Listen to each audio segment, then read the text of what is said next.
You might picture medieval castles as grand fortresses straight out of fairy tales. Towering stone walls bathed in golden sunset light, knights clinking in polished armor, and feasts echoing with laughter. But the truth hits harder, like a slap from the past. These places were brutal, unforgiving traps of cold and decay, where survival meant enduring the unimaginable. If you're hooked on these hidden histories, hit that like button, subscribe for more dives into the dark side, and drop a comment. What's the harshest castle myth you want busted next? Now, settle in. Dim the lights if you can, let the room grow quiet, and feel the chill creeping in already. Imagine opening your eyes to a world that's anything but enchanted. You're jolting awake on a jolting cart, the wooden wheels groaning over rutted mud. The air bites first. Sharp, unrelenting wind whipping across your face like invisible knives. It slices through your threadbare cloak, numbing your fingers before you've even flexed them.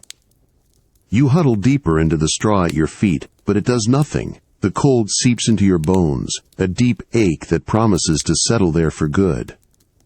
As the cart creaks to a halt, the stench slams into you next. Not the clean scent of earth after rain, but something rotten, thick, like spoiled meat mixed with smoke and unwashed bodies.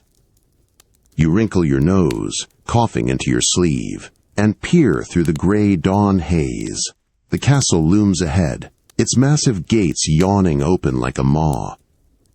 Jagged towers stab at the low clouds, their stones slick with frost and grime.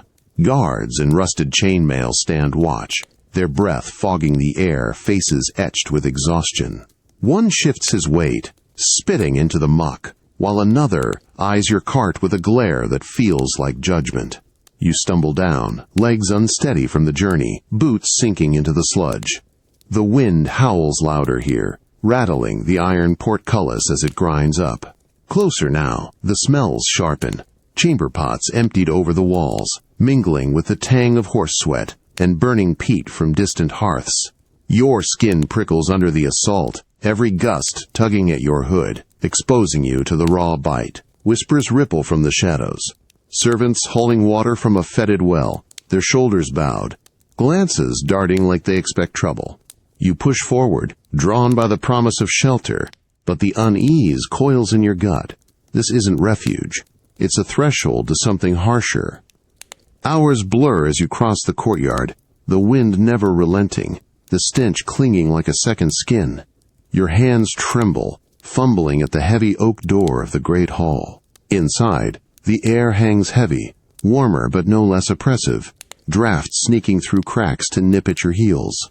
In that moment, you realize how fragile warmth truly is, how the body fights just to hold on against the world's quiet cruelties. You push through the heavy oak door, and the chill hits like a wall winter itself. Not the wild wind from outside, but a deeper cold rising from the flagstone floor that sucks the warmth straight from your soles.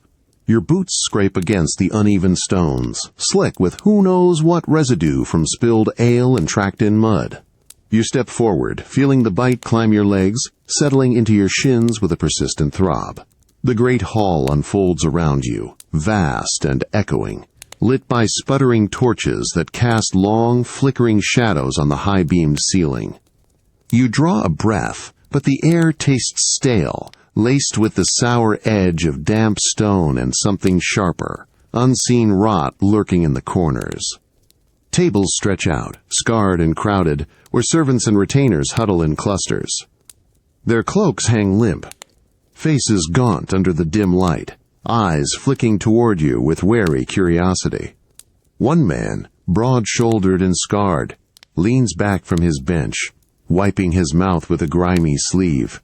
His gaze lingering a beat, too long, assessing. Noise crashes in next, a relentless cacophony that drowns your thoughts. Shouts bounce off the walls, lords barking orders, dogs snarling over bones scattered on the floor. You flinch as a tankard slams down nearby, ale sloshing over the rim, while laughter erupts from a far corner, harsh and uneven, like it masks something brittle. Feet shuffle constantly, benches creak under shifting weights, and in the undercurrent, coughs rattle out, wet and hacking, from figures slumped against the hearth.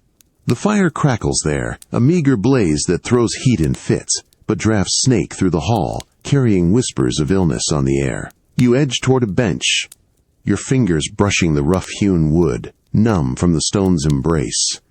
A woman nearby stirs a pot over a tripod flame, her hands trembling as she ladles thin gruel into bowls.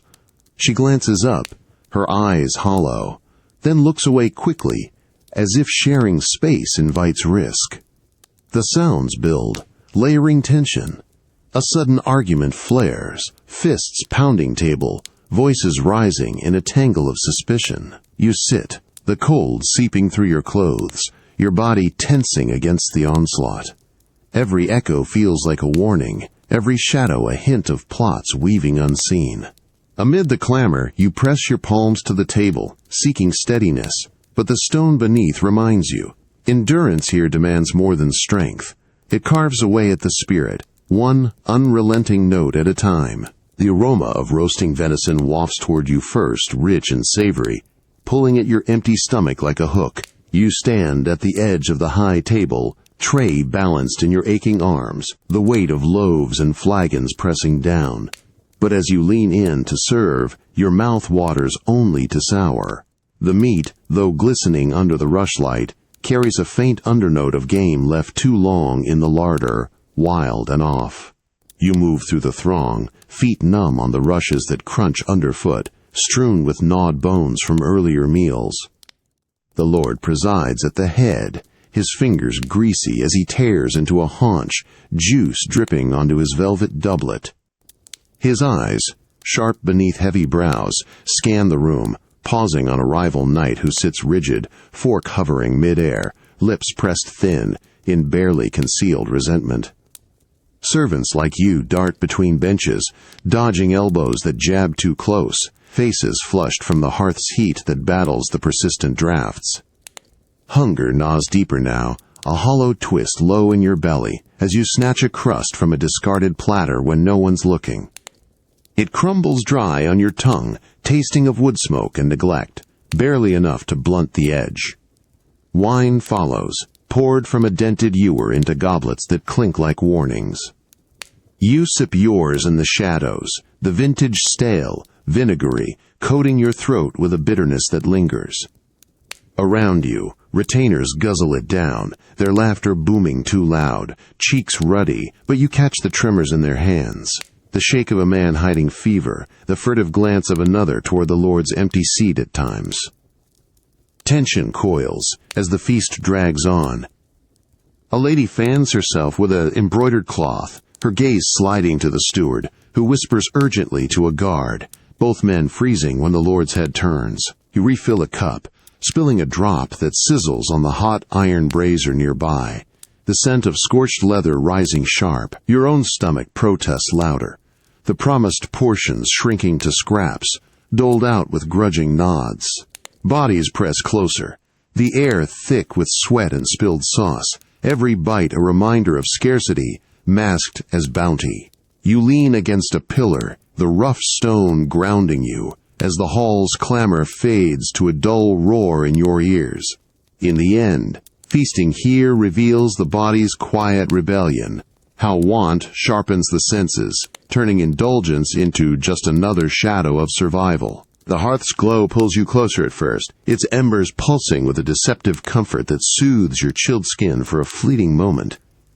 You extend your hands toward the flames, feeling the brief kiss of heat on your palms, but it wanes quickly, the fire guttering low as logs collapse into ash. A faint crackle fades to silence, leaving the air to cool once more, the draft from arrow-slit windows curling in like fingers to reclaim the space. You shift your position on the worn bench, close enough to taste the smoky char in the air, yet the warmth dissipates, forcing you to rub your arms vigorously. Around the massive stone fireplace, the hierarchy asserts itself without a word. The Lord reclines in his carved chair, legs stretched toward the dying blaze, his fur-trimmed robe absorbing what little heat remains. He gestures lazily with a ringed hand, claiming more wood from a page who bows low, eyes downcast. Nearby, knights cluster in a tight semicircle, their chainmail glinting as they lean in, shoulders blocking the flow to anyone lesser. One straightens abruptly, shooting a warning glance at a hovering squire who steps back, retreating to the fringes. You try to inch nearer, your body craving the respite, but the press of bodies reminds you of your place. A servant's tunic marking you out, drawing subtle nudges and cold stares that push you aside. A steward passes, his stride purposeful, pausing only to adjust the Lord's footstool with precise deference before vanishing into the shadows. Tension simmers in the arrangement. A lady in silks hovers at the edge, her fingers twisting a chain at her neck, watching the knights with veiled calculation, while a guard at the door shifts his spear, his posture rigid, eyes scanning for any breach in the order. The cold returns fully now, seeping through the gaps in your clothing, your muscles tightening in protest as you settle further from the hearth. The hall's vastness amplifies the chill, every exhalation visible in the dimming light, the rigid lines of rank turning simple survival into a contest of endurance. You wrap your cloak tighter, feeling the weight of unseen eyes, the unspoken rules binding tighter than any chain. In such unyielding structures, you see how the body learns submission, not through force alone, but through the slow erosion of comfort, revealing the fragility of position in the grand, indifferent scheme. You settle into the narrow alcove that passes for a bed, the straw mattress shifting under your weight with a dry, rustling whisper that echoes in the dim chamber. It's not soft. Prickly ends poke through the thin blanket, scratching at your arms as you pull it close. The air turns colder instantly, an icy draft slithering in from the unglazed window slit, brushing your face like a ghost's breath, raising gooseflesh along your neck. You curl tighter, trying to trap your body's heat, but the stone walls give nothing back. They loom close, absorbing warmth and exhaling chill in return. The chamber holds a dozen others like you, servants packed in rows on similar pallets, their forms huddled under meager covers. Breathing fills the space, a chorus of shallow rasps and deeper snores, punctuated by the occasional creak of someone turning over. A figure across from you stirs, her hand clutching the edge of her blanket, eyes fluttering open in the faint moonlight before squeezing shut again, as if willing sleep to come despite the discomfort. The rustling intensifies as you adjust, straw crackling louder, drawing a muffled groan from the man beside you. He rolls away, his back a barrier of worn wool, but his feet nudge yours accidentally, both sets numb from the floor's seep. Sleep evades you at first, the draft probing relentlessly, finding gaps in your clothes to nip at your sides. In the quiet stretches, you hear it, a wet cough from the far corner, hacking and suppressed, the kind that hints at fever brewing in the dark. Another servant sits up briefly, rubbing his temples, his silhouette tense against the wall, listening to the night as if expecting footsteps. Tension builds in the stillness, broken only by the wind's low moan outside, rattling the loose shutter. You finally drift, but shallowly, every gust jolting you half awake, the straws itch a constant reminder. Bodies shift around you. Alliances unspoken in the way one edges closer for shared warmth, another pulls away in suspicion, shadows playing tricks on weary minds. As the hours creep by, you grasp how rest here is no surrender, but a fragile truce, the body clinging to scraps of peace amid the relentless push of night, exposing the raw edges of vulnerability we all carry. The darkness presses down like a heavy shroud, so complete you can feel its thickness against your eyelids, broken only by the faintest sliver of moonlight, seeping through a crack in the shutters. You lie still, the straw beneath you gone silent now, but your heart thuds unevenly, a reminder that sleep here is never deep. It's a thin veil over exposure. The air tastes metallic, stale from too many breaths in too small a space, and you swallow against the dryness, shifting slightly to ease the cramp in your neck. Vulnerability creeps in with the quiet, your body acutely aware of every inch left unguarded. You sense the others around you, invisible forms in the black, their breathing uneven, ragged inhales that hint at hidden ailments, a low wheeze from the cot to your left that makes you hold your own breath in instinctive caution. One stirs abruptly, the rustle of fabric sharp in the void. You tense, peering into the nothing, imagining hands reaching out, or worse, eyes watching from the gloom where trust frays at the edges. The chamber feels alive with unseen threats, the darkness amplifying every small sound. A distant footfall in the corridor beyond, muffled but deliberate, pausing as if to listen at the door. You pull the blanket higher, but it offers no shield. The chill lingers from earlier drafts, now mingled with a clammy sweat on your skin, your pulse quickening at the thought of intruders slipping through for secrets or spite. Intrigue festers in such nights, whispers of betrayal carried on the wind, but here in the pitch, it's the isolation that gnaws, being one slip from accusation, disease's touch, or a blade in the back. You roll onto your side, trying to reclaim sleep, but the oppressive weight holds you alert, every sense straining against the void. A hand brushes near yours in the dark, accidental, from a fellow sleeper, seeking unwitting comfort, yet it startles, pulling you further from rest.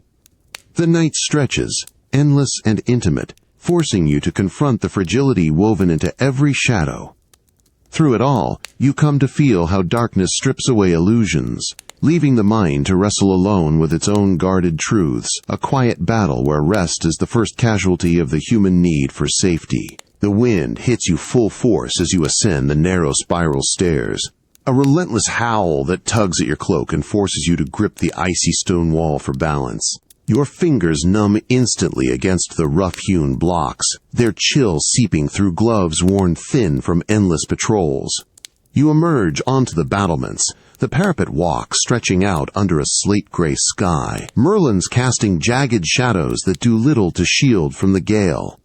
You lean into the blast, boots scraping on the frost-slicked walkway as you take up your post. The cold bites deeper here, higher up, whipping across exposed skin like needles forged in the north. Salt from distant sea spray mingles with the air's metallic tang, stinging your eyes until tears blur the horizon. Below, the castle moat glimmers darkly, but up here, visibility fades to swirling mist, every gust threatening to hurl you against the crenels. You steady yourself, peering over the edge, heart pounding with the drop's vertigo, the wind's roar drowning all but your own ragged breaths. Guards flank you at intervals, their forms hunched and vigilant, oilskin capes flapping like battered flags. One nearby adjusts his hood with a gloved hand, his stance rigid, but you catch the shiver rippling through him, the way he rubs his arms against the onslaught. Farther along, another paces slowly, pausing to spit over the wall, his eyes scanning the tree line with narrowed suspicion. Rumors of approaching riders linger in the whispers below. Intrigue, turning every shadow into potential threat. Disease's mark shows too. A cough hacks out from the end of the line, muffled but persistent, the guard doubling over briefly before straightening, unwilling to yield his spot. You shift your weight, the stone's unyielding frost climbing your legs, forcing constant movement to stave off stiffness. The wind shifts direction abruptly, slamming rain-laced bursts against your face, soaking through layers until your tunic clings icy and heavy. Tension coils in the isolation, each howl a reminder of vulnerability on these heights, where defense demands you stand firm against nature's fury and men's hidden designs. Hours grind on, the cold, etching lines of fatigue into your features, every sense strained to the breaking point. Standing sentinel like this, you understand endurance as a solitary vigil, the body, a fragile outpost, battered yet holding, in the face of forces that care nothing for resolve or ruin. The echo of footsteps rebounds off the vaulted ceilings first, a staccato rhythm that sets your nerves on edge, distant yet insistent, like the pulse of an unseen enemy circling closer. You pause in the shadowed corridor, hand pressed to the damp stone wall, feeling its subtle vibration as more boots join the chorus, guards hurrying to posts, their strides clipped and uneven. The air hangs thick with the acrid bite of unwashed fear, sweat mingling with the ever-present must of confined spaces, coating your tongue with an unwelcome dryness. You press on, descending toward the lower bailey, every step amplifying the anxiety gnawing at your core. The siege has tightened its grip for days now, supplies dwindling, the castle a pressure cooker of suspicion and strain. Flickering torchlight dances on faces you pass. A servant clutches a water jug to her chest, her eyes darting sideways as she flattens against the wall, breath quick and shallow. A knight in half armor grips his sword hilt tighter, jaw set, scanning the gloom for phantoms. One guard halts abruptly before you, his lantern swinging low, casting your shadow long and distorted. He nods curtly, but his free hand trembles, betraying the toll of endless watches. The sounds build, layering dread. A door slams somewhere above, followed by hurried murmurs that die into silence, the wind outside battering the gates with muffled booms. You reach the armory, slipping inside to check the stores, the metallic tang of oiled blades sharp in your nostrils. Crates loom in the dimness, half empty of arrows and provisions, and you rummage briefly, fingers brushing rust-flecked iron, heart racing at the fragility of it all. Disease whispers too, a feverish groan from the adjoining sick bay, where bodies huddle on pallets, the air heavy with herbal poultices and despair. Intrigue festers in the wait. Who might crack first? Sell out for a promise from beyond the walls. You straighten, wiping your brow, the anxiety coiling tighter, forcing shallow breaths as footsteps echo anew, closer this time, pulling you back into motion. You emerge into the bailey, the night air a stark contrast, colder and laced with distant shouts from the ramparts. The siege's weight settles like lead, every echo a thread in the web of uncertainty, binding you in place. In the grip of such waiting, you learn the mind's quiet torment, how anticipation hollows the resolve, turning hours into an intimate siege against the self, where survival hinges on the thinnest thread of hope. The heat envelops you like a smothering blanket as you step into the kitchen, the blaze from the massive open hearth roaring in defiance of the castle's chill. Your skin prickles instantly, sweat beading on your forehead and trickling down your back, soaking your tunic before you've even reached the trestle table. Flames leap high, fed by logs that snap and pop, sending sparks dancing toward the low-beamed ceiling black with soot. You grab a heavy iron ladle, stirring the bubbling cauldron of pottage, the steam rising thick and acrid, laced with the sharp tang of onions and herbs gone slightly off in the humid air. Smoke stings your eyes, forcing you to blink rapidly, tears mixing with the grime on your cheeks as you haul another pot forward. The floor beneath your boots is slick with spilled broth and water, forcing careful steps to avoid slipping amid the frenzy. Cooks bustle around you, faces flushed red, one wiping her brow with a stained apron, her movements hurried and sharp. She shoots you a quick glance, nodding toward a pile of root vegetables that need chopping, her lips pursed in silent urgency. The air thickens with the chaos, pots clanging as they're shifted on hooks, the sizzle of fat dripping into the fire adding a constant hiss. You slice into a turnip, the knife's edge dull from overuse, your arms aching from the effort, heat sapping your strength with every swing. Nearby, a scullion stokes the fire higher, his hands blistered and bandaged, gritting his teeth as embers singe his sleeve. He pulls back abruptly, shaking it off, eyes wide with the near miss. Tension simmers here too, whispers of short rations from the siege filter through, a steward hovering at the door, his gaze flicking over the yields with calculating frowns, as if weighing loyalties in the steam. Disease lurks in the warmth. A cough racks one worker, phlegm spat into the rushes, the humid closeness breeding whatever ills the cold outside hasn't claimed. You pause to fan your face, the smoke curling into your lungs, leaving a bitter film on your tongue, your body slick and spent from the unrelenting assault. The work presses on, endless and enveloping, turning the kitchen into a forge that tempers flesh as much as food. Amid such blistering toil, you sense the body's limits sharpened. How heat tests resilience, forging endurance from exhaustion, a reminder that even in creation, survival demands unyielding surrender to the elements within. The frantic clang of a dropped cleaver snaps you from your daze, the metallic ring cutting through the kitchen's roar like a command you can't ignore. You lunge forward, muscles coiling tight as you hoist a massive sack of flour onto the scarred wooden counter, your shoulders burning from the strain, grains shifting inside with a heavy thud. Sweat slicks your grip, making the burlap slip before you secure it, your breath coming in short bursts amid the relentless pace. You plunge your hands into the dough, kneading it vigorously on the flour-dusted board, the dough's resistance pushing back against your palms, sticky and unyielding. Around you, the fortress demands its due.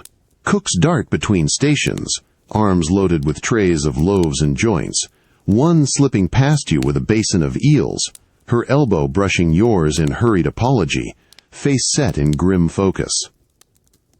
You slice through a side of salted pork next, the knife dragging through tough sinew, your wrists aching as you saw back and forth, the physicality grinding away at joints already raw from dawn's labors. Pace quickens with the tolling bell from the hall, signaling the evening rush. You load a platter high with trenchers and cheeses, balancing it precariously as you weave through the narrow passage to the scullery.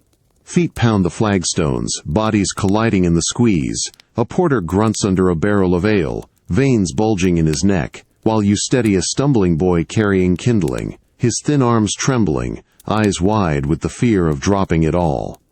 The effort pulls at you, lungs heaving, a cramp seizing your side as you deliver the load, only to turn back for more. Intrigue simmers in the frenzy, too, a whispered exchange between two assistants. Heads close over a suspicious ledger, their glances darting to ensure no one's eavesdropping amid the chaos. Disease edges in with the exhaustion. Sweat-soaked cloths passed hand to hand, a sneeze lost in the din but leaving doubt in its wake. You wipe your hands on your apron, feeling the tremor in your limbs. The fortress's hunger, a beast that feeds on flesh as much as fare, driving you onward without mercy. Through endless such exertion, you realize the body's raw mechanics, how motion becomes its own endurance test, weaving strength and weariness into the fabric of mere existence, where every lift tests the will to persist. The scratch of it starts just below your ear, a persistent itch that crawls across your scalp like tiny invaders marching unchecked, forcing you to rake your nails through matted hair despite the futility. You duck into the cramped washroom off the servants' quarters, the air damp and musty, carrying the faint, sour reek of lye soap mixed with unscrubbed bodies. Dim light from a single tallow candle gutters on the wall, casting wavering shadows as you fill a battered basin from the cistern's trickle. Cold water splashing up, shocking your fingertips with its bite, numbing them before you've even splashed your face. You strip off your grimy shift, the fabric stiff with days of sweat and grime, and lean over the basin, scooping handfuls of the icy liquid to pour over your head. It cascades down in rivulets, chilling your shoulders and chest, raising shivers that ripple through your skin like aftershocks. The water tastes faintly of minerals when a drop hits your lips, bitter and hard, but you press on, scrubbing with a rough cloth that rasps against your arms, turning them pink and raw. The itch flares worse under the assault, burrowing deeper, a reminder of lice that thrive in the castle's filth, passed in crowded bunks or from tainted linens. You twist to reach your back, the cold seeping into your bones, your teeth chattering as you chase the sensation, but relief stays elusive. Each scratch only stirs more frenzy. Others crowd the space too, a line forming behind you. A maid twists her hair into a knot, her fingers hesitant, eyes flicking to a red welt on her neck before she dips her hands in, flinching at the chill. A stable hand nearby splashes vigorously but winces, his shoulders hunching, as if sharing the vulnerability invites judgment. Tension hums in the close quarters. Intrigue brews even here, with whispers of who might carry the flux, whose itch signals something festering, disease's subtle entry through neglected skin. You dry off with a threadbare rag that does little to ward off the damp, the itch returning almost immediately, a nagging pulse that demands constant attention, your body a battlefield against its own neglect. You pull your clothes back on, the fabric clinging coldly, and step out into the corridor. the sensation lingering like an unspoken curse. In these sparse rituals, you feel the body's quiet betrayal, how small discomforts accumulate, eroding defenses, underscoring the human struggle to maintain wholeness in a world that offers so little quarter. The odor assaults you upon waking, a cloying miasma of rot and refuse that clings to the air like a fog you can't dispel, seeping from the privy chute in the corner and the piled troughs of kitchen scraps left to fester overnight. You wrinkle your nose, the sour tang of urine and moldy rushes invading your nostrils, thick enough to taste on the back of your throat as you rise from your pallet.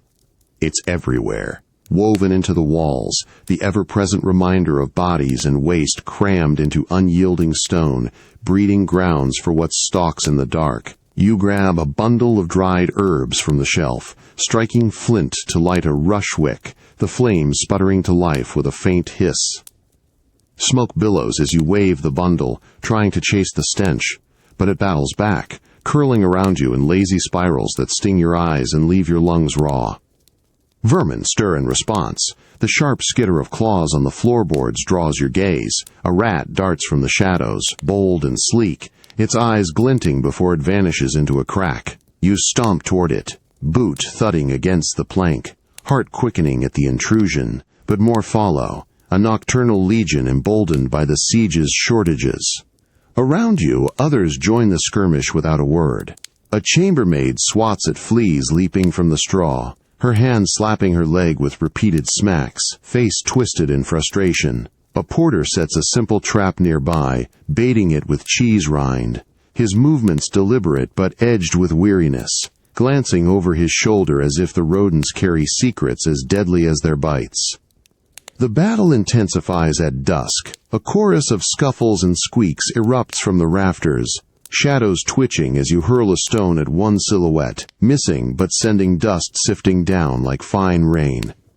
Disease thrives in this war. The odors mask the flux's approach, intrigue blooming in who blames whom for the infestation. Fingers pointed in silent accusations over tainted stores or careless watch. You shake out your cloak, brushing away the tiny invaders that tumble free, the fight endless and intimate, your skin crawling even after. The fortress fights back with every breath, turning hygiene into a desperate siege of its own.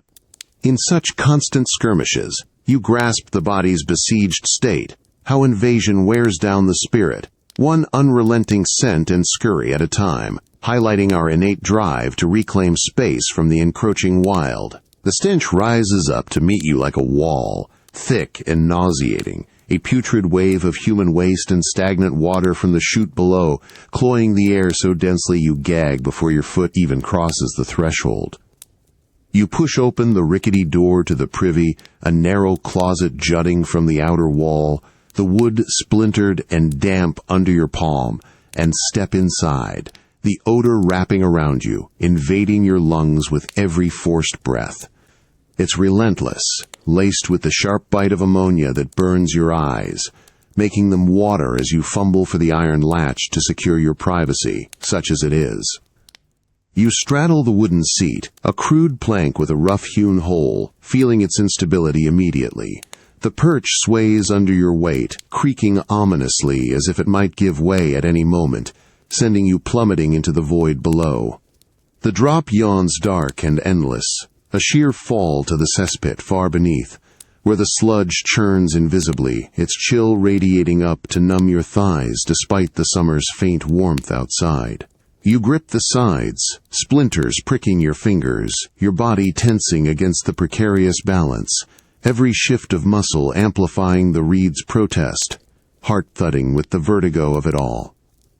Outside, the line of waiters shifts restlessly. A guard leans against the stone, arms crossed, his foot tapping impatiently, face pale as he pinches his nose. A maid nearby averts her eyes from the door, her hand pressing to her stomach, lips moving in silent discomfort, as if the weight itself stirs the urgency within. Tension coils in the exposure, walls thin as parchment, every sound amplified, carrying fragments of confessions or plots to ears too close. Intrigue thriving in the lack of seclusion where disease also lurks, vapors from the pit said to poison the blood, breeding fluxes that claim the unwary. You hurry through, the stench clinging to your clothes like a stain, the perches wobble, a constant threat that leaves your legs shaky upon rising. You emerge, gulping fresher air, but the assault lingers in your nostrils, a grim baptism. In these intimate necessities, you confront the body's unsparing demands, how vulnerability exposes us, perched on the edge of disgust and danger, underscoring the raw, unromantic tether to our mortal frames. The foulness trails you like a shadow as you descend the twisting stairs to the undercroft, a sticky residue from the privy's edge still clinging to your boot sole, squelching with each step on the uneven stone. The air down here thickens with it, a deeper reek of fermenting sludge rising from the overflowing barrels lined against the walls, their wooden sides bulging and stained dark. You wrinkle your nose, the odor a heavy blanket, rotten and earthy, undercut by the sharp ammonia that makes your eyes water anew, forcing you to breathe shallowly through your mouth.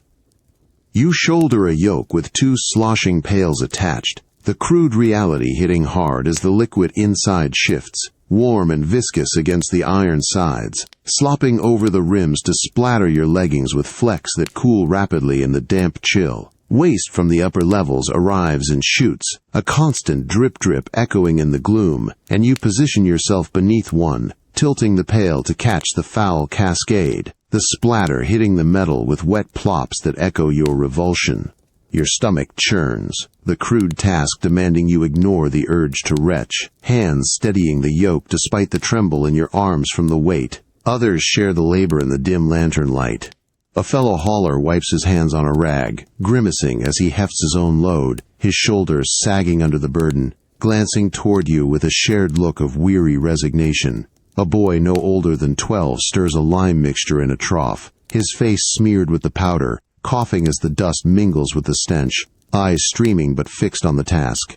Tension simmers in the shared misery. Disease festers in this mire, fluxes spreading through careless handling, while intrigue whispers of sabotage, barrels tampered to weaken the walls or sicken the garrison. You trudge toward the chute to the outer ditch, the pails sway pulling at your back, every step a battle against the spill, the foulness seeping into your pores, a constant undercurrent of the castle's underbelly. You empty the load with a rush, the waste plummeting into the void, but the relief is fleeting, the odor embeds itself, a grim companion. In confronting such base cycles, you sense the body's inextricable tie to decay, how the mundane cruelties of maintenance reveal our shared fragility, bound in the unglamorous rhythm of waste and renewal that no station escapes. The fever ignites within you like a hidden blaze, starting as a flush in your cheeks that spreads, turning your skin hot and clammy under the threadbare blanket.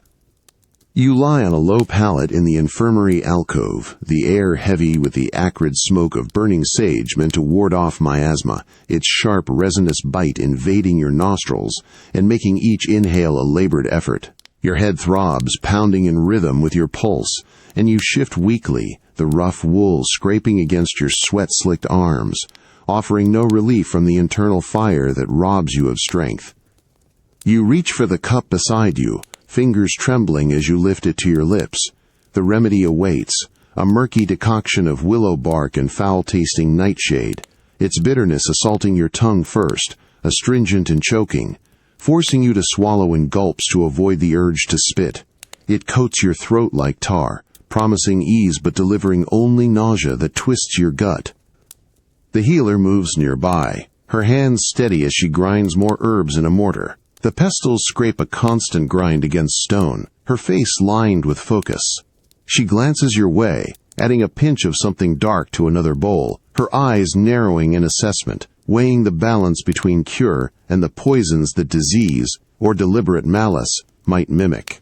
Around you, the room fills with the afflicted. A knight in the corner writhes, his face ashen despite the fever's heat, clutching his side with a grimace. A servant girl nearby sips her own draught, her hand shaking so violently that drops spill onto her shift, staining it further, her gaze distant as if bargaining with delirium. Tension weaves through the haze, intrigue shadows every remedy, whispers of tainted wells or rivals, subtle sabotages turning medicine into a gamble where one wrong herb could hasten the end. You sink back, the fever cresting in waves that blur your vision, the bitter aftertaste lingering as your body fights, muscles aching with every futile clench.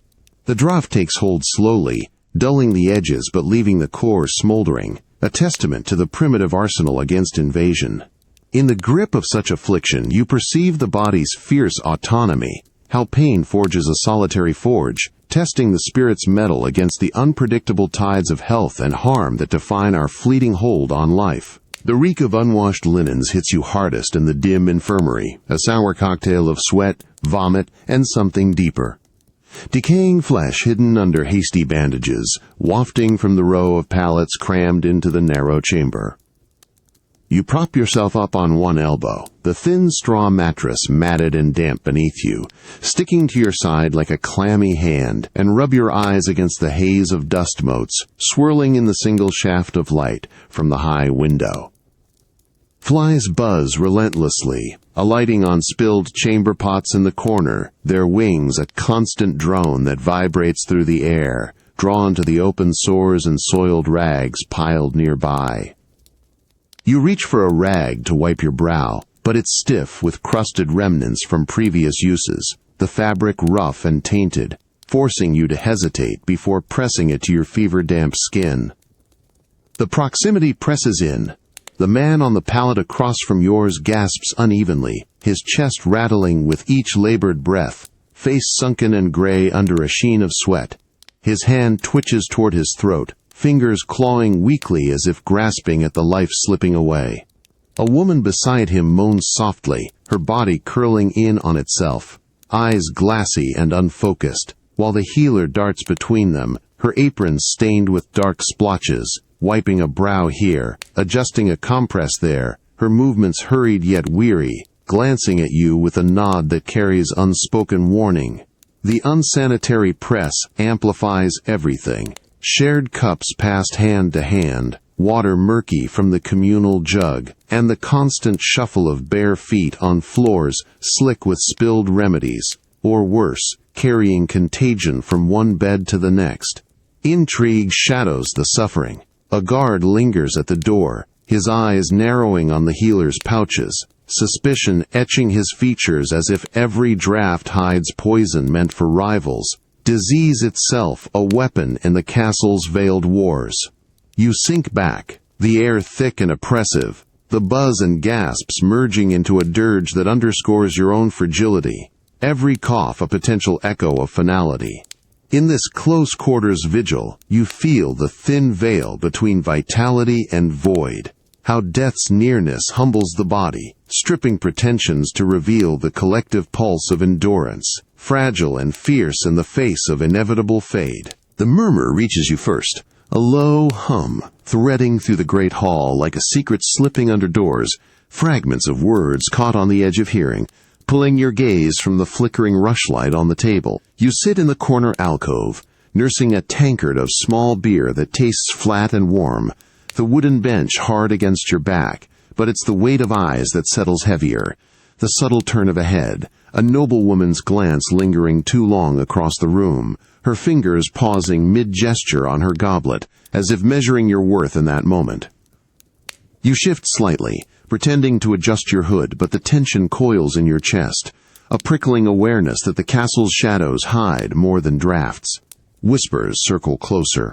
Two retainers huddle by the hearth, their heads bent together, one tracing a finger along the arm of his chair, the other nodding sharply, eyes darting outward to scan the crowd, ensuring no eavesdropper like you intrudes. You feel exposed, the air thick with unspoken alliances, the cold stone walls seeming to lean in, amplifying the hush into a palpable force that sets your nerves humming. You rise to fetch more ale, weaving through the throng, and catch the shift. A knight's stare locks on your back, his hand tightening around his dagger's hilt, jaw clenching as you pass. A servant nearby averts her eyes quickly, but not before you see the flicker of calculation, her hand brushing against a pouch at her belt. Intrigue pulses here, intertwined with the siege's strain. Disease claims the careless, But betrayal fells the watchful, rumors of poisoned rations or bribed guards turning every interaction into a probe. You return to your seat, the whispers rising and falling like waves, each glance a potential accusation, forcing you to mirror their caution, lowering your voice if you must speak, scanning faces for the telltale twitch that signals a ploy. The hall's murmur fades as night deepens, but the suspicion lingers, a mental snare tightening with every shadow. In webs of such veiled maneuvers, you uncover the mind's shadowed terrain, how doubt erodes trust like unseen rot, binding us in a vigilant dance where isolation becomes the true cost of survival's fragile game. The chill seeps from the flagstones up through your boots as you huddle in the dim undercroft with a knot of off-duty guards, the air stale and laced with the faint, oily scent of unwashed wool from their cloaks pressed close. A single lantern swings gently from a beam, casting wavering shadows that dance like specters on the walls, and you lean forward, drawn by the storyteller's gravelly timbre, a veteran with scarred knuckles, his voice dropping low as he recounts a tale of a steward poisoned by his own page, the symptoms mimicking the flux until too late. You rub your arms against the encroaching cold, the yarn pulling taut in your gut as the narrative unfolds, the subtle slip of a tainted vial during a feast, the victim's convulsions in the night, whispers of motive tied to a rival lord's promise from beyond the walls. The group shifts uneasily. One guard crosses his arms tighter, his eyes flicking to the door as if expecting intruders. Another picks at a loose thread on his sleeve, his knee bouncing with restrained energy, gaze darting to faces in the circle, weighing loyalties in the half-light. You feel the paranoia thicken, suffocating like the low ceiling, each story layering doubt. Tales of lovers betraying for favor, healers dosing extra nightshade for grudges, disease as cover for deliberate harm. The veteran pauses dramatically, his hand gesturing to the shadows, and you catch your breath, the air heavier now. Every creak from above a potential footstep of betrayal. A younger sentry leans back, but his hand strays to his belt knife, fingers tracing the hilt absent-mindedly. Across from you, a woman servant edges closer to the lantern, her face pale, eyes narrowing on the storyteller, as if sifting truth from fabrication. The stories multiply in the hush, ghosts of past sieges, where spies hid in plain sight, intrigue blooming in the castle's veins like unseen rot, turning kin against kin under siege's strain. You pull your cloak higher, the paranoia coiling in your chest, making every glance feel loaded, every silence a prelude to accusation. The session breaks as the bell tolls, but the chill lingers, a mental frost that blurs trust into threat. In nights woven with such narratives, you sense the mind's heavy burden, how fear amplifies isolation, forging a cage from suspicion alone, where the human heart grapples with shadows of its own making, resilient yet ever on the brink. The clang of steel on steel rings out sharp and sudden, vibrating through your arm like a thunderclap as your blade meets your sparring partners in the muddy training yard. You stagger back a step, the impact jarring your wrist to the bone, muscles screaming from the force, but you plant your feet in the churned earth, boots sinking into the cold slop that squelches between your toes. Sweat stings your eyes, mixing with the grit blown from the ramparts, and you taste the metallic tang of exertion on your lips as you ready for the next strike. You lunge forward, swinging your practice sword in a wide arc, the wooden weight familiar yet punishing.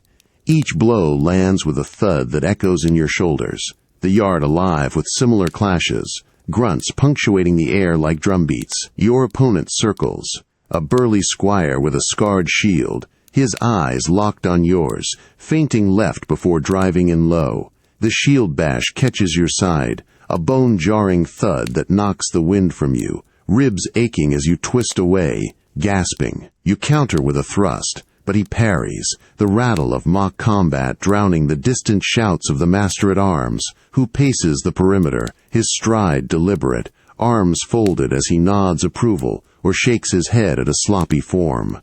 Around you the yard pulses with raw effort. A knight drives his trainee to the ground with a sweeping leg, the younger man sprawling in the muck, hand raised in surrender, mud streaking his face as he pushes up slowly. Another pair breaks, breaths heaving, a squire rubbing a fresh bruise on his thigh, his glance toward the walls betraying the siege's shadow where such drills forge bodies for real steel. Tension builds in the rhythm, every clash a reminder of frailty, disease waiting to exploit the weary, intrigue turning even allies into potential threats on the field. You reset your stance, arms heavy, the yard's chill seeping back in through sweat-soaked mail, forcing you to charge again, the impact resounding deeper each time. As the session grinds on, you feel the body's unyielding forge, how repeated jarring tempers resilience but extracts a toll, revealing the human frame's quiet defiance against the grind of preparation that no glory spares. The sharp crack of a whip lashes through the yard, not striking flesh but snapping the air like a warning, jolting you into rigid formation as the sergeant's shadow looms over the line. You snap to attention, boots slamming into the packed dirt, the vibration traveling up your legs like a jolt, your spine straightening under the weight of his glare, eyes hard as flint, sweeping the ranks for any slack. The air tastes of iron and dust, kicked up from the endless drill, clinging to your dry mouth as you grip your staff tighter, knuckles whitening against the unyielding wood. You march in lockstep, feet pounding in unison, the rhythm enforced by his barked signals, his arm slashing down like a blade, halting the column abruptly, forcing you to pivot on heel and toe, muscles burning from the precision demanded. Sweat beads cold on your neck despite the exertion, trickling down to pool at your collar, and you feel the grim undercurrent. This isn't play, but forging for the breach, where a faltered step means a felled comrade. Your partner beside you stumbles slightly on the turn, earning a cuff to the shoulder from the sergeant, who circles like a hawk, his fist clenched, face etched with the scars of campaigns that claim more than steel ever could. The commands build, relentless. Form the shield wall. You huddle close, overlapping boards pressing into your ribs, the press suffocating as bodies lean in, breaths mingling hot and ragged. Break and reform, scattering then converging, your lungs heaving from the sprint, a cramp seizing your side. Around you, the yard echoes with the strain.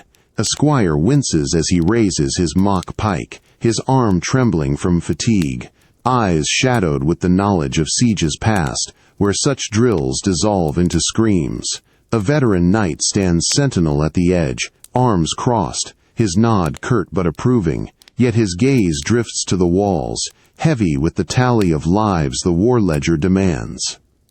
Intrigue simmers beneath, a glance exchanged between two in the rear, quick and loaded, hinting at whispers of desertion or divided loyalties when the rams thunder. You execute the final charge, staff thrusting forward in the line, the impact phantom but real in your mind's eye, the blood, the mud turning to mire with fallen.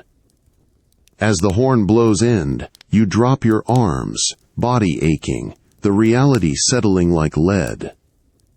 In the forge of such unyielding orders, you grasp war's inexorable claim, how discipline carves the body into instrument, yet leaves the soul to reckon with the hollow echo of survival, where every command whispers of the losses it can't command away. The damp earth presses against your cheek as you slump against the cell wall, its chills seeping through your thin tunic like fingers of ice, gritty particles embedding in your skin with every shallow breath.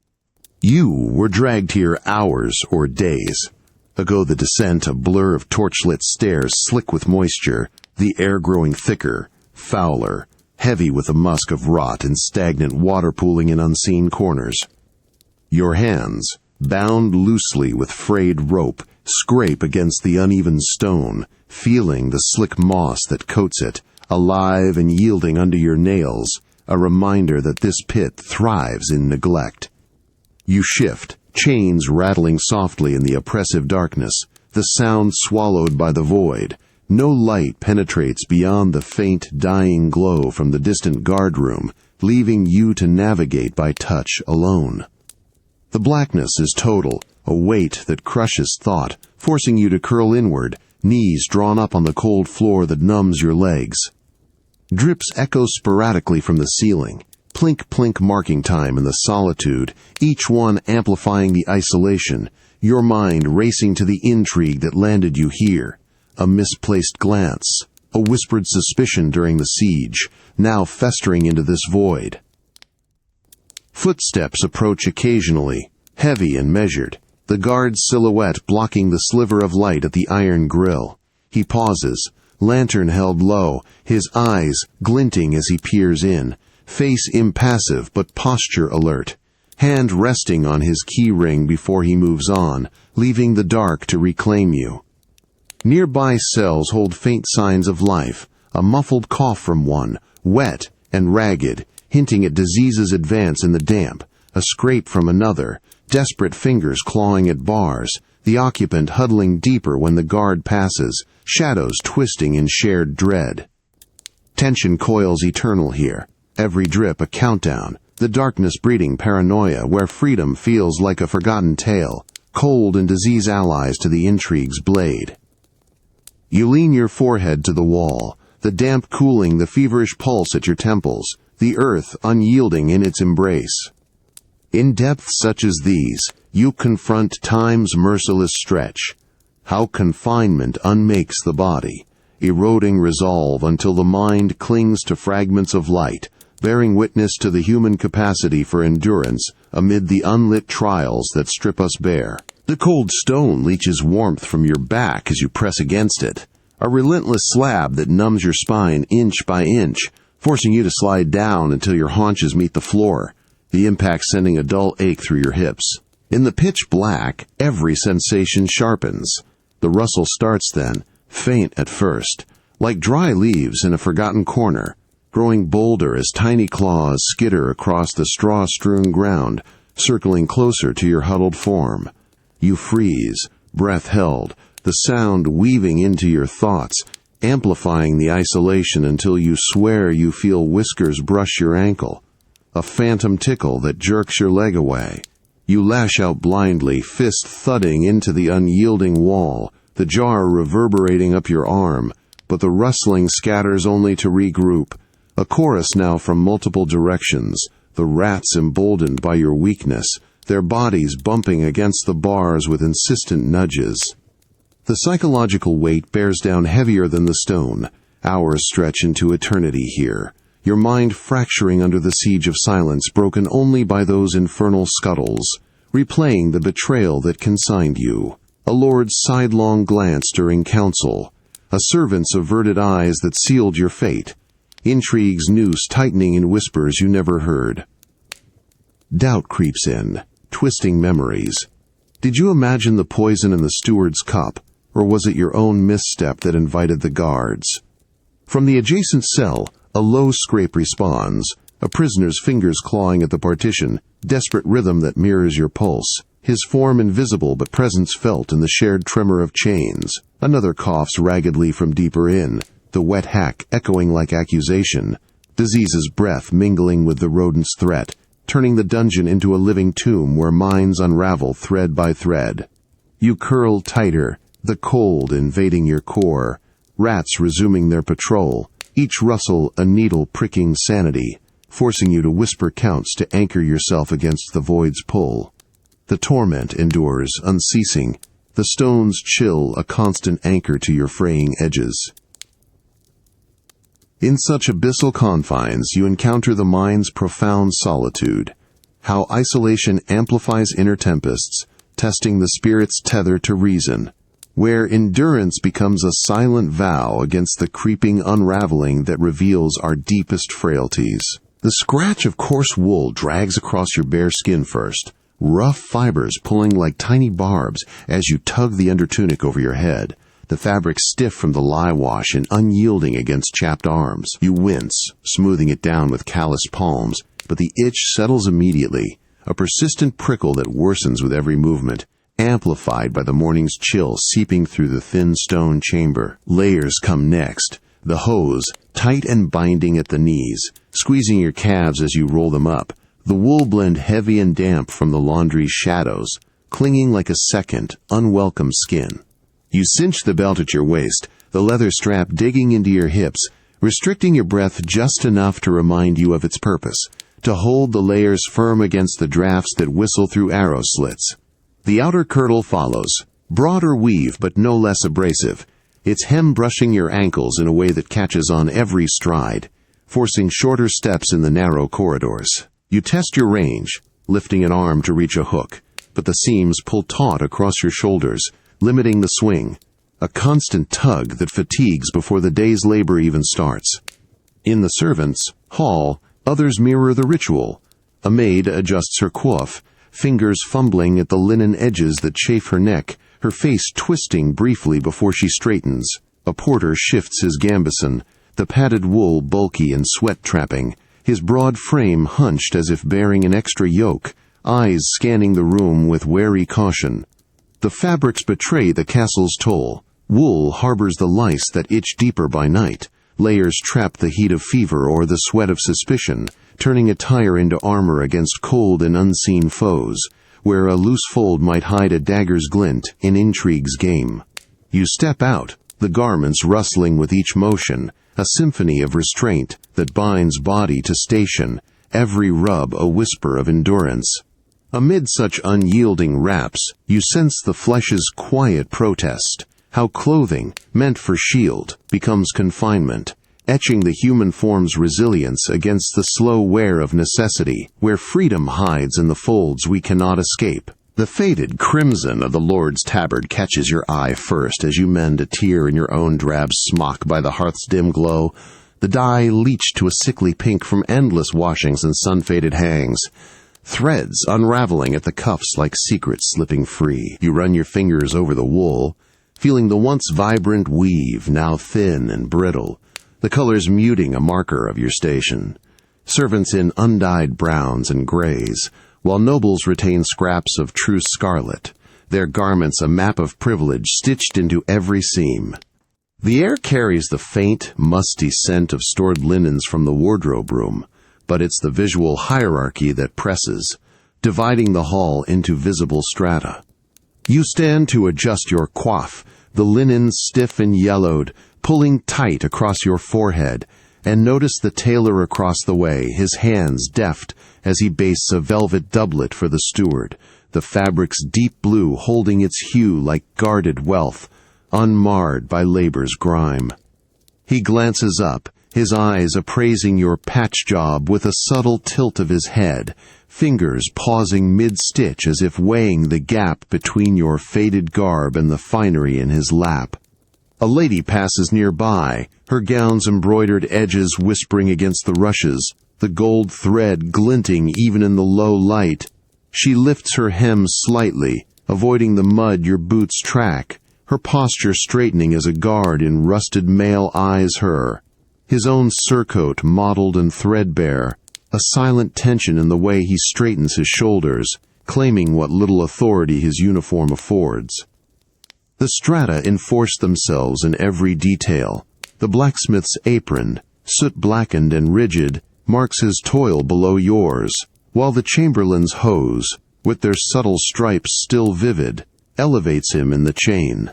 Disease clings to the cheaper dyes, vermin thriving in undyed wool that harbors sweat and neglect. Intrigue hides in mismatches, a spy's borrowed finery raising brows, a glance lingering too long on a mismatched cuff that betrays alliance. You resume sewing, the needle pricking your thumb, a drop of blood staining the gray further, sealing your place in the weave. The social order binds tighter than any thread, every faded stitch a reminder of the divides that sustain the castle's fragile order amid cold and shadow.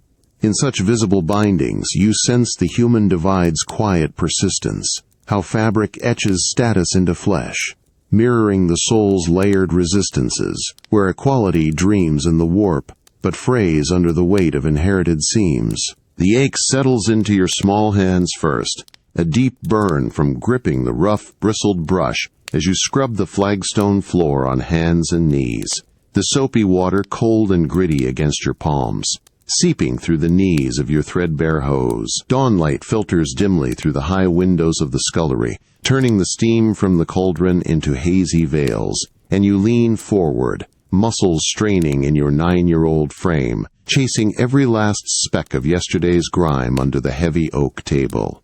The relentless rhythm drives you. Dip the brush, scrape, rinse, each stroke pulling at your shoulders, the water splashing up to chill your chin. You pause only to haul a bucket to the edge, legs wobbling from the weight, the slosh echoing as you empty it into the drain. But the steward's shadow falls over you immediately, his boot nudging your side sharply, urging continuation without mercy. Around the chamber, other children mirror the toil. A girl your age twists straw into rushes for the haul, her fingers red and raw, eyes downcast as she works faster under the cook's watchful glare, her posture flinching at every clatter of pots. A boy no taller than you lugs firewood from the yard, arms loaded high, staggering as a groom clips his ear with a quick slap for dropping a log, the red mark blooming instant on pale skin. Discipline hangs thick, a constant threat, the switch kept by the door, wielded for dawdling or spills, leaving welts that smart through chores and into dreams. Tension coils in the pace. Fetch the kindling before breakfast, mend the nets between, or face the straps bite at dusk. The castle's demands molding young bones to unbreakable tools, where play is a luxury stolen in stolen moments. Disease lurks in the exhaustion, a cough rippling through the group from overworked lungs. Intrigue even here, a whispered favoritism deciding who escapes the hardest shifts. You rise to wipe the table next, back protesting, the cloth sodden and heavy, every wipe a step toward the endless cycle that claims childhood before it blooms. In such unyielding regimens, you glimpse time's swift theft, how youth hardens under labor's weight, forging the spirit's early armor against a world that brooks no tenderness, revealing the resilient core that persists through the grind of growing pains. The laughter bubbles up unbidden, a bright peal echoing off the courtyard stones as you chase your playmate through the narrow gap between the stables. Your bare feet slapping against the sun-warmed dirt, free for the stolen sliver before the bell calls you back. The air hums with the sweet tang of drying hay from the lofts, a rare warmth kissing your cheeks after the scullery's chill, and you duck low, heart pounding with the thrill, your small hand brushing hers as she whirls, faces flushed and alive in the midday light. For a heartbeat, the world narrows to this, racing shadows, the rush of wind through your hair, the joy of motion unbound by yoke or pail. You tumble together onto a pile of discarded rushes, soft and prickly against your back, rolling in fits until breath comes short, your chest heaving with giggles that mask the ache in your limbs from morning's toil. Nearby, another child joins briefly, kicking a leather ball fashioned from scraps, his grin wide and fleeting, eyes sparkling before he glances toward the hall door, the game pausing as a shadow lengthens. The moment stretches thin, fragile as the thread in your smock, a quick wrestle, hands grappling in mock battle, the ground yielding slightly under your knees, dirt caking your palms like a secret mark of freedom.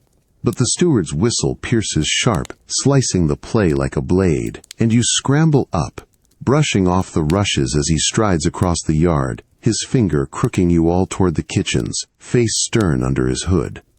The girl beside you straightens her skirts, the spark dimming in her eyes, mirroring your own as you fall into line, the joy evaporating swift as mist under frost.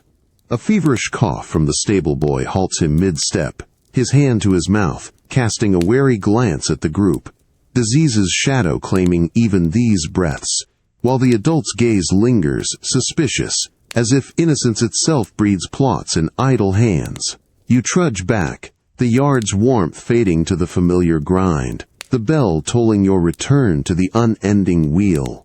In these snatched gleams you feel innocence's brittle edge, how delight flees at duty's call, shaping the young mind to accept the swift eclipse, where the body's early resilience blooms not in play, but in the quiet adaptation to loss that forges us all. The creak of the heavy oak door greets you as you push it open, a long, groaning protest from iron hinges rusted by years of damp, echoing down the corridor like a weary sigh exhaled into the stone. You step through, the sound fading behind you as it swings shut with a thud that vibrates the floor under your boots, pulling you deeper into the castle's nocturnal symphony. The air hangs still, but the sounds unfold layer by layer.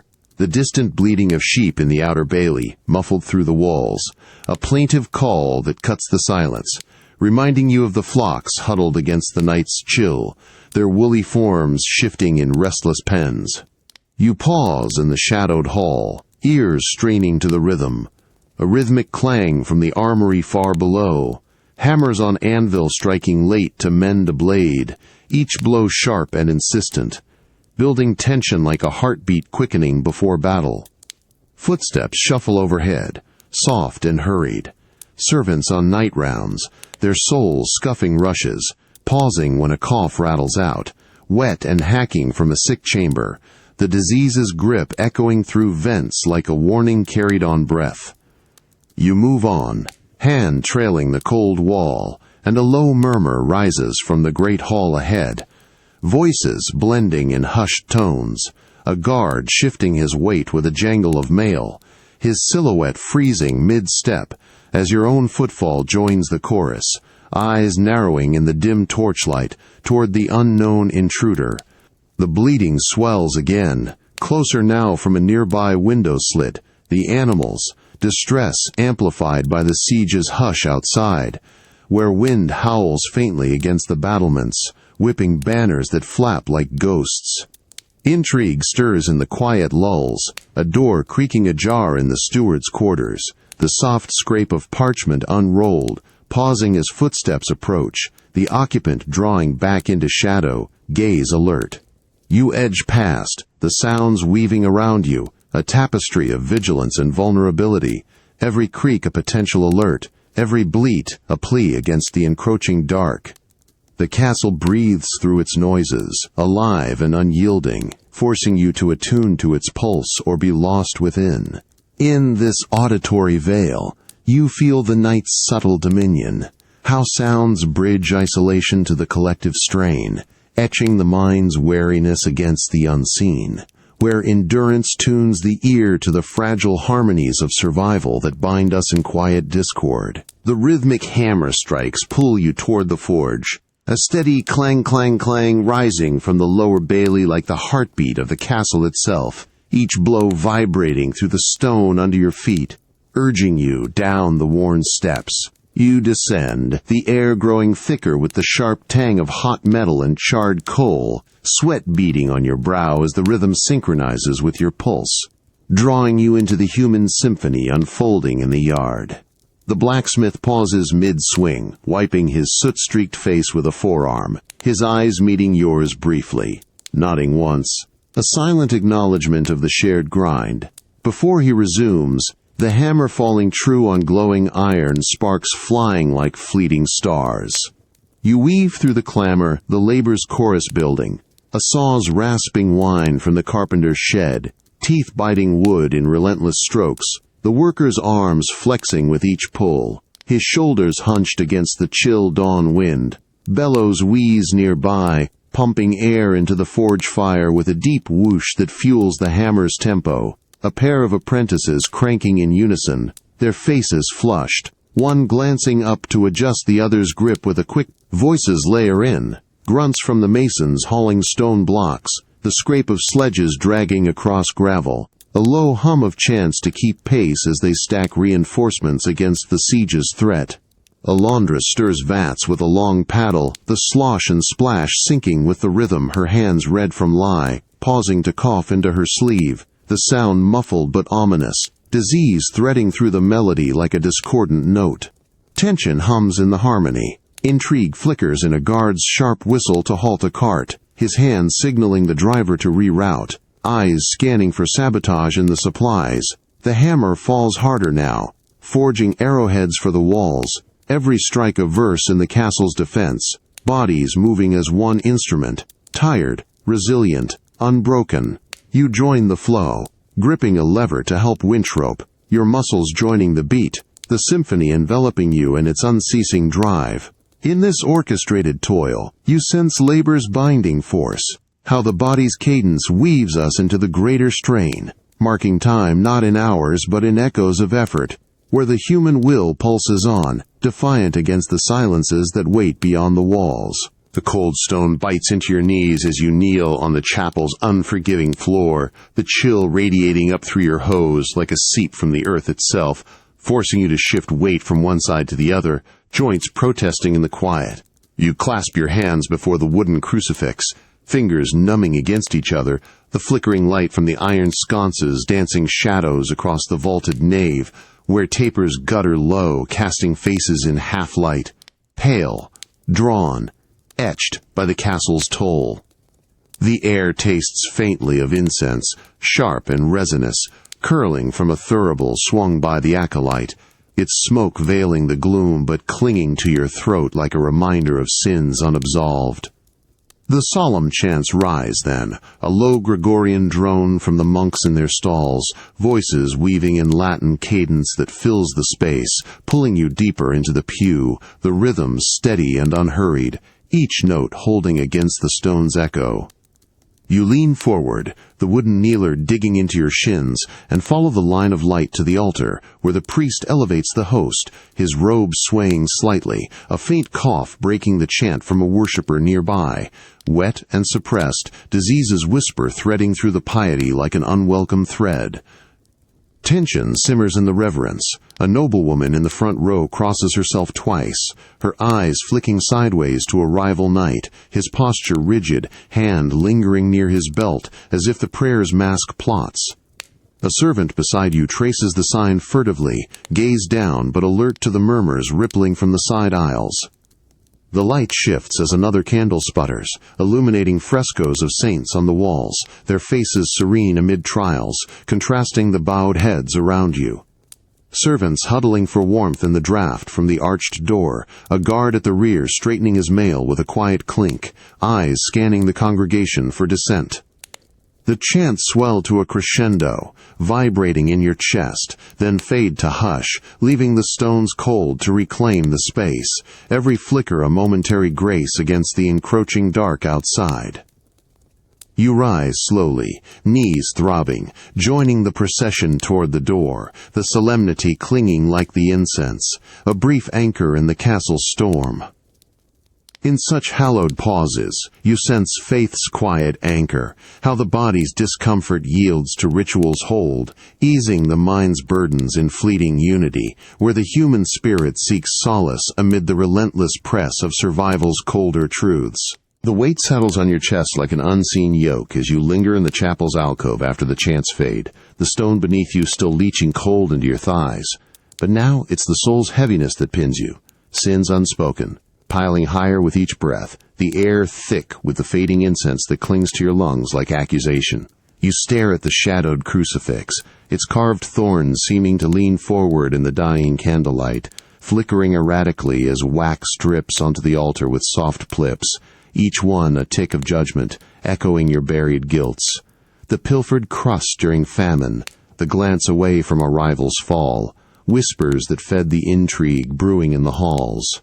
You press your palms to your ribs, feeling the rapid thump beneath, the fear omnipresent, a divine retribution lurking in the stone saints, unblinking eyes, or worse, the earthly kind meted by the confessor's quill, confessions twisted into weapons for lords, games. The priest moves among the sparse pews, his stole trailing, offering a stole's brush to a kneeling woman.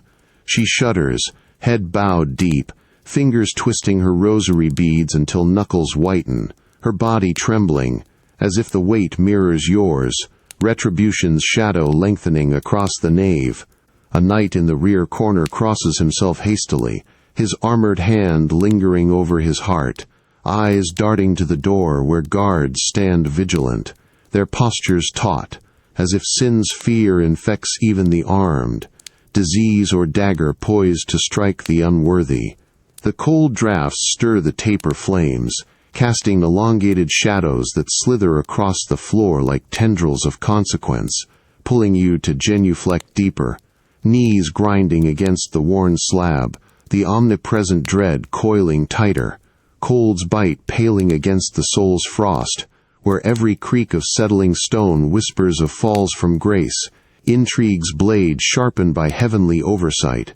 You rise unsteadily, joining the exodus, but the burden trails, a constant companion through the castle's gloom, every step measured against the fear that one misdeed tips the scale toward ruin. In the hush of such reckoning, you feel the mind's invisible chains, how guilt forges inner fortresses, bracing the spirit against retribution's specter, a testament to the human dance with conscience amid the unforgiving grind of daily peril. The mud sucks at your boots with a wet, insistent pull as you slog through the outer bailey, each step dragging like a reluctant confession, the churned earth clinging in thick clumps that weigh down your heels and splash cold flecks up your calves. You push forward, basket balanced on your hip, the air buzzing with the frantic pulse of merchant activity, carts rumbling over ruts, wheels groaning under loads of salted fish and wool bales, drivers cracking whips to urge oxen that low in protest, their flanks steaming in the overcast light. The ground gives way unevenly, forcing you to widen your stance, muscles straining to avoid a slip that could dump your wares into the mire. You weave past a cluster of traders, the stench of damp hides and fermenting ale rising sharp, mingling with the sweat of bodies pressed close in the scramble for deals before the gates tighten further under siege. A vendor haggles fiercely, his hands gesturing wide over a stall of dented pots, eyes locked on a buyer's pouch. The customer counters with a sharp tug on his cloak, face hardening as he palms a coin, suspicion flickering in the quick glance he shoots at the guards looming nearby. You sidestep a barrow of root vegetables, the seller piling leeks with hurried shoves, his brow furrowed, coughing into his fist before resuming, the hack drawing wary stares from passers-by, disease's specter hovering even in the bustle. Tension crackles amid the frenzy. A merchant edges closer to a lord's steward, slipping a small parcel under a fold of cloth, both men freezing as a patrol clanks by, their postures stiffening, gazes averted to feign casual trade. You press on, mud caking thicker now, the bailey a churning sea of feet and carts, hooves churning deeper divots that threaten to ankle you. Oxen snort, pulling against traces, while children dart under legs to snatch fallen apples, their laughter short-lived under a mother's sharp pullback to safety. The activity surges around you, a relentless tide that binds the castle's veins, every barter a thread in the web of survival where scarcity breeds sharp elbows and sharper eyes. You reach the inner gate, shaking off the worst of the muck, the bailey's chaos lingering like a pulse in your ears.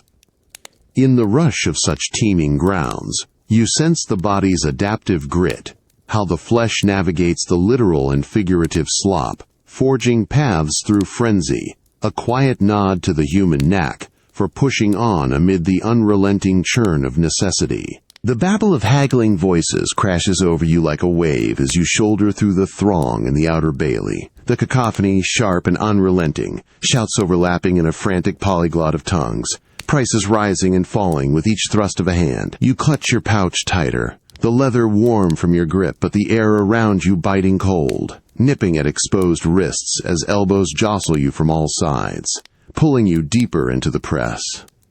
A trader's call pierces closest, his arms flailing over bolts of wool, face flushed as he gestures wildly to a buyer who counters with a dismissive wave, eyes narrowing in calculation, the divide evident in the merchant's patched cloak against the other's fur-trimmed hem.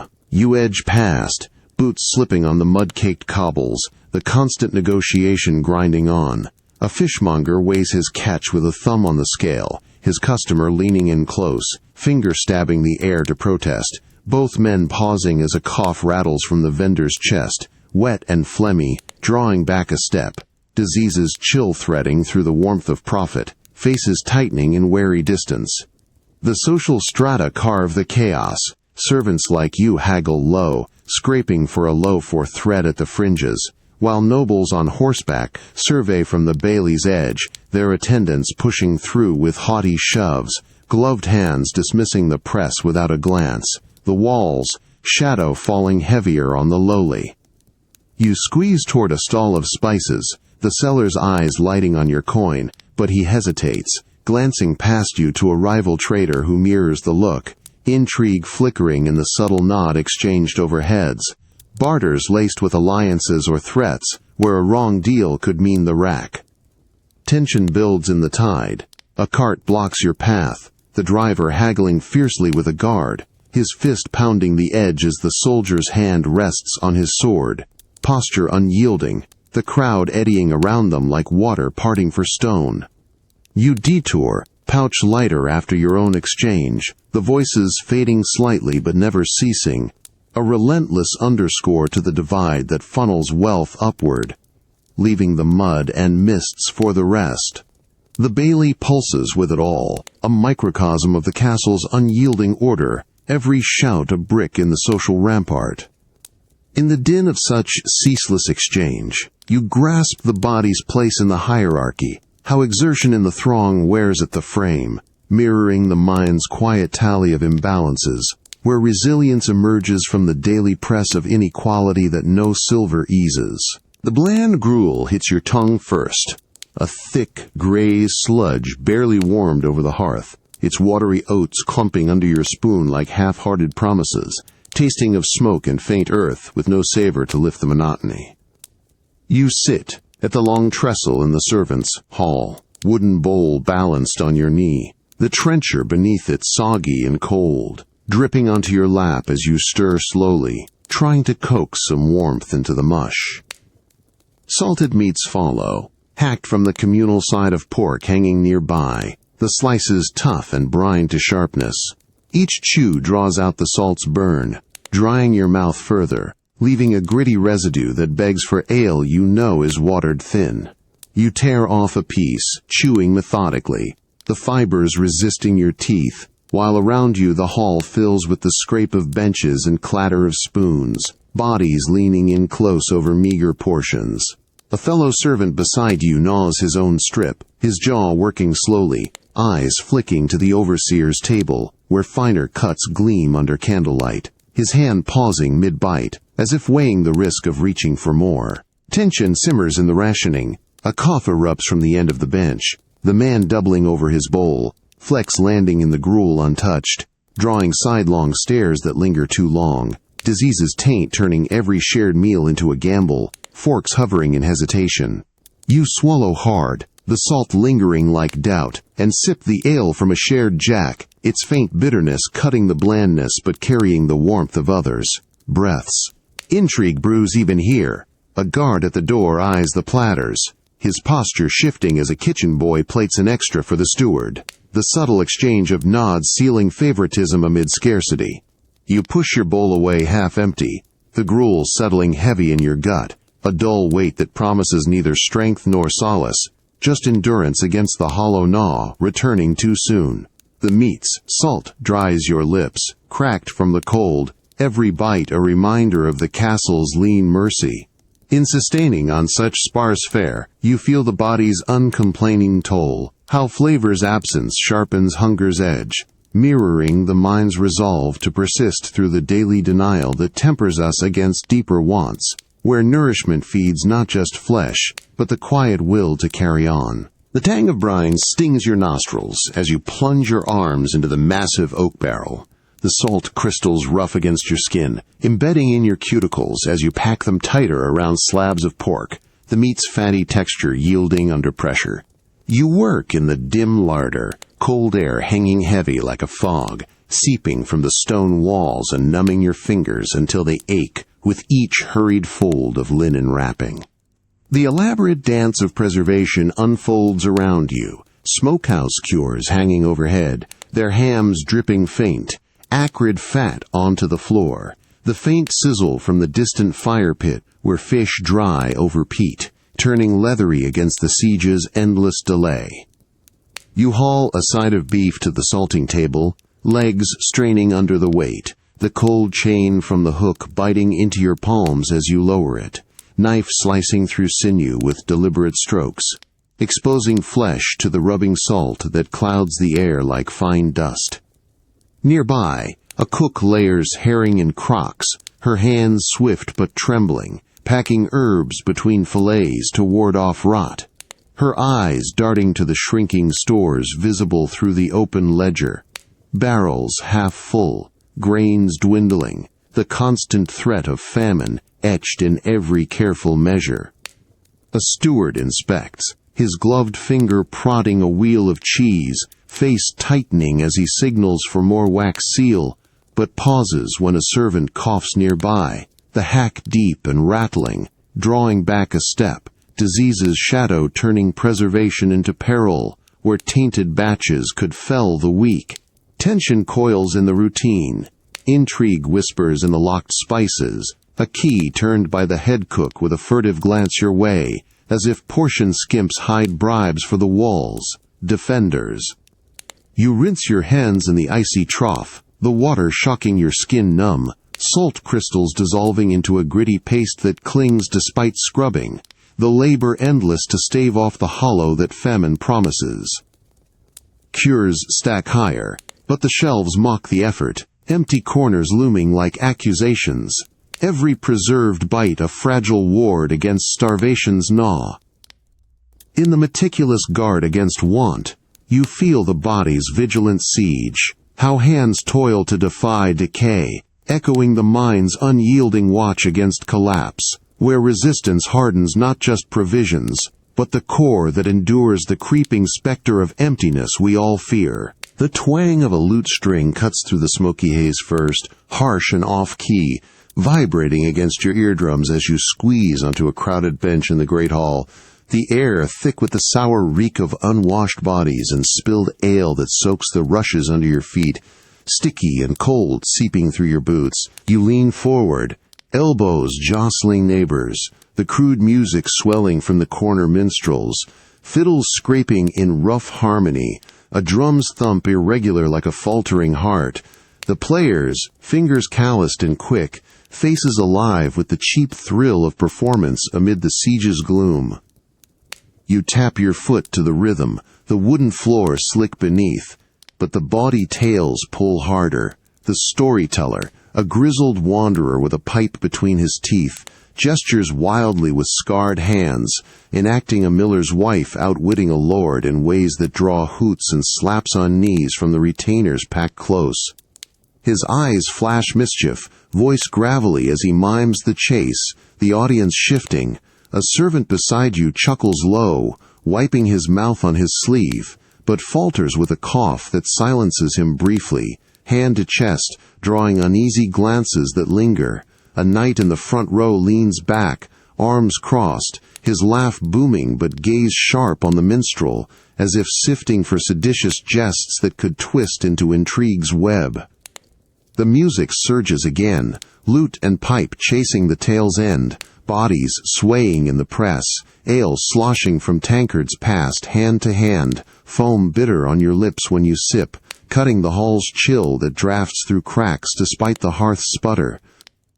Tension threads the revelry. A guard at the door stiffens, hand on hilt, eyeing a group of travelers whose fiddle bow scrapes a tune too bold for the wall's ears. Disease's mark shows in a listener's ragged breath, pulling away from the shared jug, while the cold nips at exposed necks, forcing shoulders to hunch closer in mock camaraderie. You join the hand claps as the tale closes on a crude flourish, the hall echoing with stomps that shake the benches, a brief thaw in the stone's embrace. In these raw divertissements, you sense diversion's fragile bridge, how laughter buffers the body against the encroaching freeze, yet the mind remains alert to the undercurrents of risk, where entertainment carves momentary light from the relentless shadow of our shared endurance. The warmth of clustered bodies presses against your side as the laughter erupts anew, a rolling wave that starts low in the hall's belly and swells, vibrating through your chest, chasing the lute's last notes into echoes off the rafters. You lean into the shoulder of the servant next to you, the shared mirth pulling your lips into a grin, despite the chill draft snaking from the door, nipping at your neck and making you hunch closer for the fleeting heat of human contact. The ale's faint bitterness still coats your tongue, but now it mingles with the salty tang of tears from laughing too hard. your sides aching in a good way as the storyteller's gesture invites you all into the joke's fold. You wipe your eyes, catching the firelight on faces around the circle. A maid across from you covers her mouth, shoulders shaking, her gaze meeting yours in that instant of unguarded joy, a nod passing between you like a secret pact against the night's gloom. The knight to your left slaps his thigh, his armored elbow brushing yours harmlessly, a rare bridge in the divide, his stern features cracking into something almost boyish amid the body recall. You shift on the bench, the wood groaning under the weight of so many, and join a quiet chuckle with the group, hands clasping tankards in loose rhythm, the connection humming tangible, a balm against the hall's pervasive damp that clings to cloaks and skin alike. Tension lingers at the edges, a cough interrupts from the far bench, the man hunching forward, but the laughter absorbs it, pulling him back in with pats on the back, faces turning kindly yet cautious, diseases chill no match for the moment's knit. Intrigue simmers too, a glance from the shadows where guards cluster, their postures easing just a fraction as the mirth ripples wide, fostering bonds that could shift loyalties or seal them tighter. You raise your cup in the loose toast that follows, the shared sip a ritual of belonging, the hall alive with this fragile web of ties, laughter weaving through the cold, like thread through cloth. As the echoes die, you savor the afterglow, the deep pull of it all. In such communal bursts you sense connection's quiet power, how it steels the body against isolation's freeze, nurturing the mind's hunger for ties that outlast the feast, a profound nod to the human weave that holds firm in the face of life's unyielding separations. The harsh light stabs at your eyes first, an unrelenting glare from the midday sun bouncing off the barren fields beyond the gates, forcing you to squint and raise a hand as the portcullis grinds up with a metallic screech that echoes like a final warning. You step through, boots crunching on gravel that gives way to untamed earth, the mud from the bailey thinning into wild tussocks that snag your hems, the open sky pressing down vast and indifferent, winds whipping across your face with a raw bite, carrying the sharp scent of pine resin and distant, rain-soaked soil. The castle shrinks behind you, its towers looming like a stern parent releasing a wayward child into the fray. You trudge forward, pack slung heavy on your back, straps digging into shoulders still marked by indoor labors. The wilderness unfolding in chaotic sprawl. Thorny brambles clawing at your legs through breaches, drawing faint scratches that sting in the chill gusts. Leaves rustling overhead in tangled woods where shadows pool deep and watchful. Birds call sharply from the canopy, their cries jagged and unfamiliar, contrasting the hall's muffled echoes, while the ground slopes unevenly, forcing you to lean into each step, muscles unused to the wild's unyielding pull. A fellow traveler ahead pauses, his cloak flapping as he scans the tree line, hand to his belt knife, eyes narrowing at a distant rustle, perhaps deer or something hungrier, before pressing on with a wary glance back your way, inviting no company but sharing the unspoken caution. Tension builds in the exposure, no walls to lean on, the light's glare hiding snares in the undergrowth, a root catching your ankle and sending you stumbling, palms scraping earth gritty and cold. Disease's fear lingers in the damp air, vapors from unseen bogs tempting fever. Intrigue follows too, whispers of outlaws preying on lone souls, the wind carrying faint smoke from a hidden camp that could mean aid or ambush.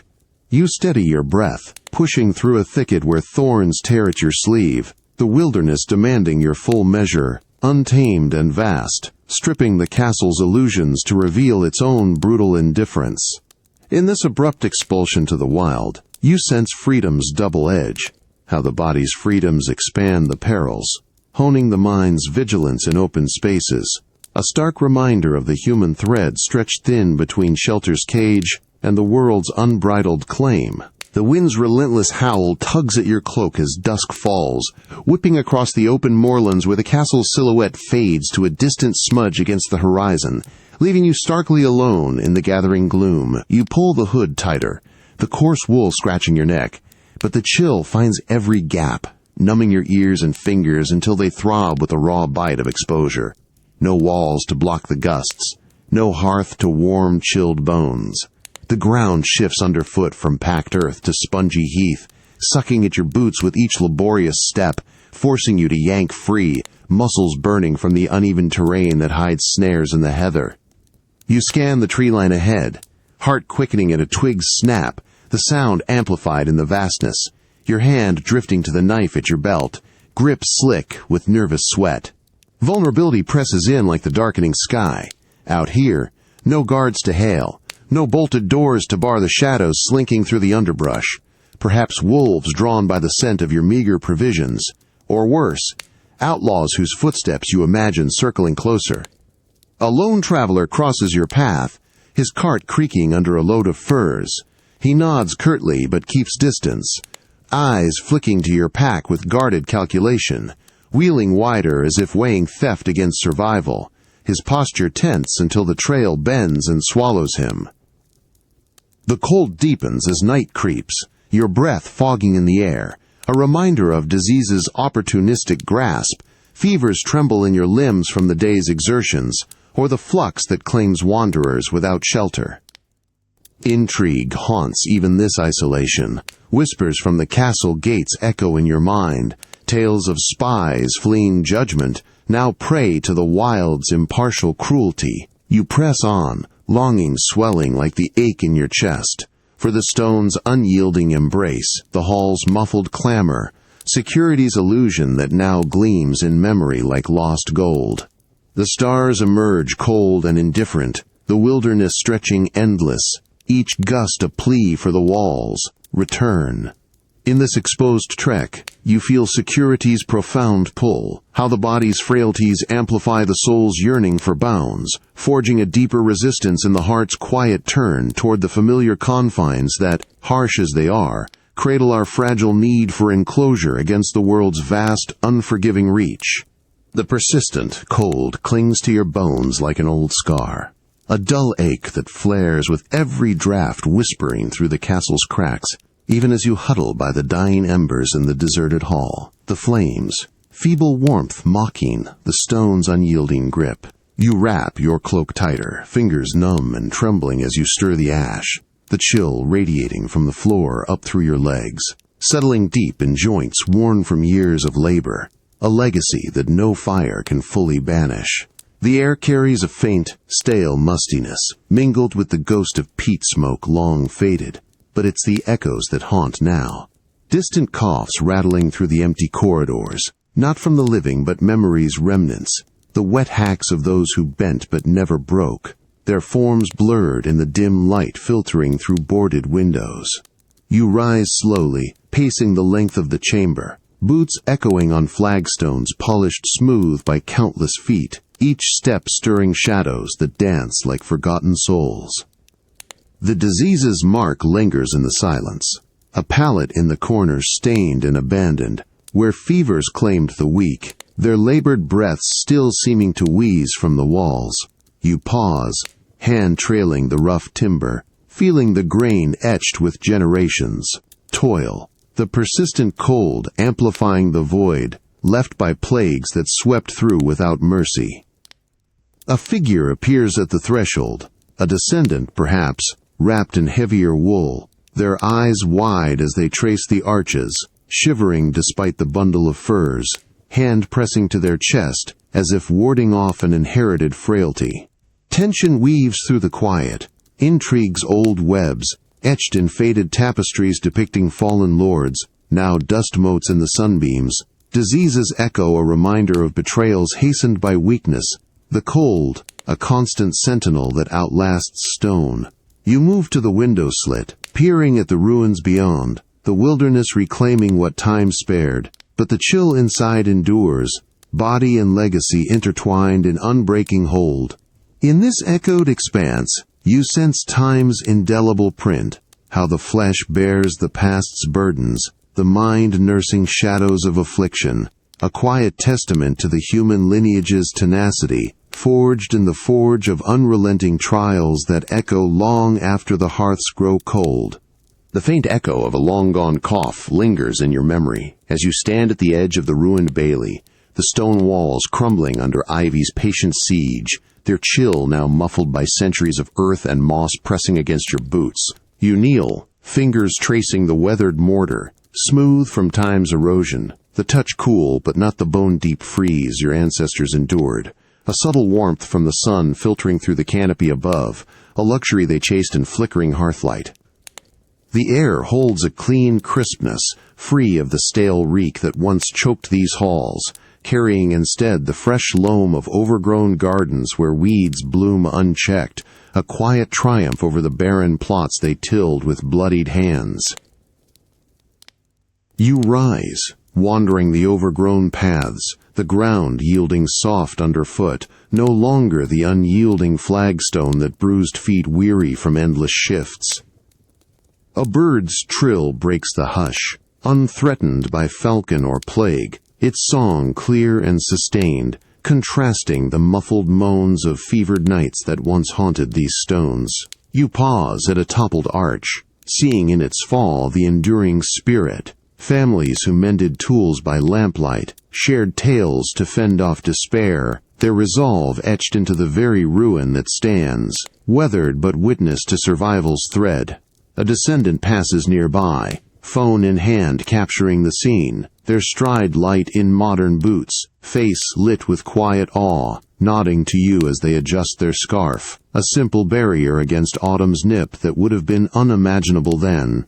Tension fades in the contrast. No intrigue's shadow in every glance. No disease's rasp stealing breath mid-labor. Progress's quiet march evident in the clean water you sip from a bottle, pure and abundant, quenching thirst without the dread of flux.